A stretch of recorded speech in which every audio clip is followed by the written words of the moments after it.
Bismillahirrahmanirrahim. Assalamu alaikum viewers, and I welcome you to Insight with Javed Malik from London. And as you know, we are speaking to various British personalities in these series of special programs, and today we are talking to the leader in the House of Lords of the Liberal Democrats Party. For those viewers who may not be familiar, Liberal Democrats are the third largest British party in British politics. They have a number of parliamentarians in the House of Lords, more than 80, a large number also in the House of Commons, and they remain a very vociferous force within the British politics. Historically, they've also formed governments in coalition, of course, and had their own prime ministers. But over the last few decades, they have really been the third force in the British politics. How is the Liberal Party working towards achieving better prominence in the British politics, and also how would they be reaching out to the British Muslim and the British Pakistani community? That is what we will be talking about. And today, from the House of Lords, I have Lord Thomas McNally, who is the leader of the Liberal Democrats in the House of Lords. Lord McNally, I welcome you to the program. A little bit about the Liberal Democrats. You've had prime ministers historically. You are a very important party in British politics. Many people call it the party of choice for many. Do you think in the next elections, what is the strategy in terms of reaching out to the British Pakistani, the British Muslim and the minority communities? The next election is going to be one of the most interesting for many decades, because I think the kind of tectonic plates of British politics are on the move. We have got very used in the 20th century to the two-party politics of Labour and Conservative, really since the 1920s, changing places, changing governments. But I think there's real evidence now that more of the British people are considering different ways of voting from their parents or their class background. And I think it gives a real opportunity for the Liberal Democrats. It is very interesting that in the southern part of the country, we are, without a doubt, the alternative to the Conservatives.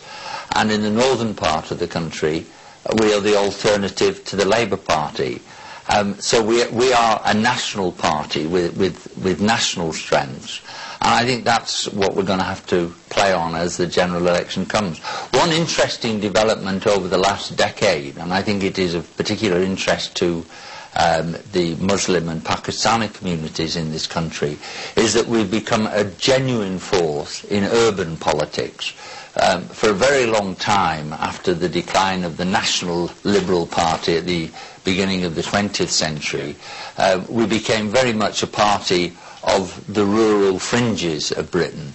But over the last 20 years, we have built up a strong following in the big urban centres. We are in control in Newcastle, in Liverpool, in Bristol. We share power in Birmingham, in Leeds. We have power, we're the majority of power in Hull. I can't remember how many, but we are a big city governing party now. And a lot of that has been because we have been able to build support among the various communities in our big cities and be relevant to them. And I think that's the key to it, is the relevance that we have shown when we've got power in those circumstances of urban deprivation, that we've been able to respond to the needs of local communities. And I think we're going to build on that in terms of our parliamentary representation as well. It's interesting that in most of the cities that I've talked about, we have at the moment got perhaps one or two seats, but we have got those bridgeheads based on our local government strength, which I think we'll build on. Lord McLean, we know that the next election will be very important. You said it will be interesting. It is also going to be very important, and there is lots of speculations as to whether Labour will be able to retain its strength, or whether Conservative will be able to gain enough seats to come into government. We'll talk about Liberal Democrats a little bit later. But in terms of the current climate, I mean, the Asian or the Muslim or the minority votes will play a significant role, especially in the marginal seats. What strategy does the Liberal Democrats have in terms of reaching out to the Muslim community and the Pakistani community living in Britain? Because you're, of course, a party that is across Britain. Yeah. One of the things that worries me is if we have a strategy which seeks only to play to ethnic concerns or national concerns. I don't think that is the way forward, either for a political party or for the community itself. What we've got to do is to make sure that what we're saying to these communities is relevant to their lives in Britain.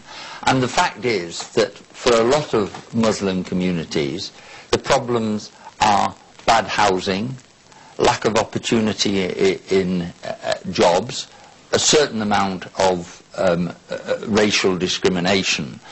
Those are the things I think that the Muslim communities will be looking for the political parties to...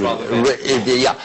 The other thing that I think we've got to make a better effort at, and I think our party still has a long way to go on this, is to actually get Muslim activists. We do have, and we have a very strong ethnic minorities group within the party, and we are making efforts to get candidates to stand in Parliament.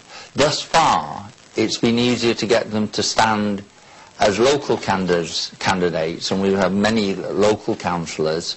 The deputy mayor of my town at the moment, where I live, is a local Muslim councillor, Liberal Democrat. But making the breakthrough at parliamentary level has proved more difficult. I think it is part of an evolution, and I'm more optimistic. I think that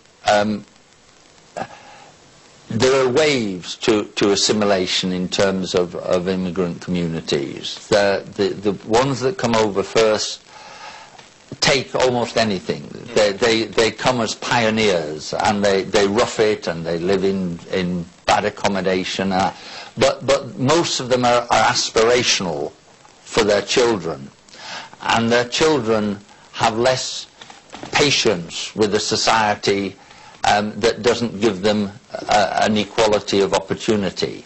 And therefore, I think what we have found in this country with young Asian youth is that they come across discrimination, yes. They come across lack of opportunity, and they resent it because in their country they are not getting the opportunity. So I think that the political... The resentment also stems out of sometimes the policies that they look at in terms of Britain, of course, is a very important world power. Well, I think that's certainly true, and one of the things that has to be taken into account now is what our policies, what impact our policies have on the communities in Britain. And one of the reasons why my party so opposed the Iraq war was that we thought that it would become a recruiting sergeant for extremists to recruit young, disaffected Asian youth in this country. And I think to a certain extent that fear has been proved.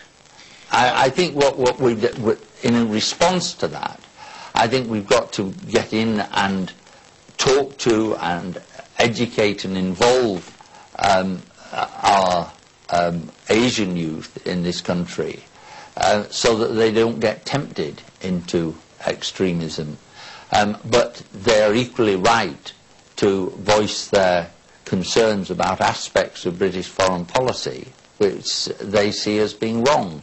What they don't want to become is dupes of organisations and individuals that have a different agenda than they would ever ascribe to. One of the reasons the Afghanistan war, if you look at the Afghanistan war, it is something that has created a lot of discontent, not just in the Muslim world, in Asian world here as well. Now you talk about engaging with the Taliban. We've just heard the British Foreign Secretary talking about engaging with the good Taliban in terms